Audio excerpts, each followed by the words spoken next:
suis Seydou Ndiaye, je suis le coordinateur national de la plateforme des organisations de la société civile pour la nutrition. Cet atelier qui nous réunit aujourd'hui a principalement deux objectifs. Un premier objectif de partage et de diffusion du plan stratégique multisectoriel de la nutrition auprès des acteurs de la société civile.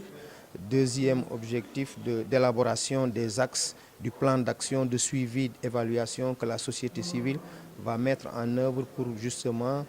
assurer un suivi et une évaluation des actions que le gouvernement va mettre en œuvre dans le cadre du plan stratégique multisectoriel de nutrition conformément à ses engagements au niveau national et international.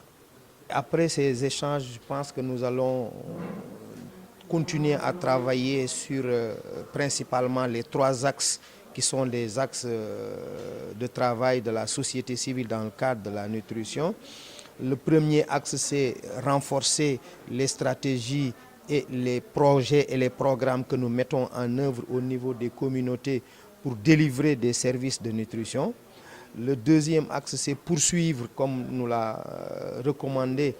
tout à l'heure le représentant de la CLM, le travail de plaidoyer et de mobilisation pour renforcer l'engagement communautaire en faveur de la nutrition, mais renforcer aussi l'engagement du gouvernement et des autres acteurs en faveur de la nutrition. Et troisième axe, assurer, remplir notre mission de veille et de suivi des politiques et des programmes en matière de nutrition pour permettre justement, pour amener le gouvernement du Sénégal à respecter les engagements qu'il a souscrits au plan national et au plan international en faveur de la... Les partenaires qui nous accompagnent sont au niveau du système des Nations Unies avec UNICEF, le Fonds des Nations Unies pour l'enfance, qui est un partenaire majeur de la plateforme, mais aussi les coopérations avec la coopération canadienne qui jusqu'à maintenant nous accompagne dans la construction de notre stratégie, de notre plan stratégique, mais aussi nous soutient dans la mobilisation des ressources pour la mise en œuvre de ce plan stratégique que nous avons mis en place pour la période 2016-2020. Pour ce projet, nous avons mobilisé un financement de 114 000 $,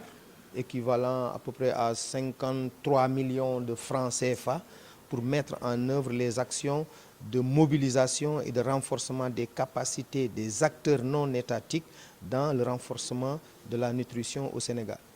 pour une période de 18 mois. Comme vous le savez, c'est vrai qu'on n'a pas voulu, lors de cette cérémonie, rentrer dans les détails des chiffres, mais le visage de la malnutrition dans notre pays, elle est double. Il est double parce qu'on a des problèmes de malnutrition aiguë au nord du Sénégal, dans les régions de Louga, Saint-Louis et Matam, avec malheureusement les derniers résultats du cadre harmonisé avec le secrétariat national à la sécurité alimentaire qui ont révélé des chiffres affarants pour la région de Matam. Le taux de malnutrition aiguë est encore à des niveaux inquiétants et inacceptables. La malnutrition chronique qui sévit dans le sud et l'est du pays, avec les régions de Sédhiou, Kédougou, Tambacounda et autres, où il y a effectivement des pics qui font peur, parce que les taux de malnutrition chronique atteignant à plus de 20% de la population des enfants de moins de 5 ans. Donc c'est sur cette structure,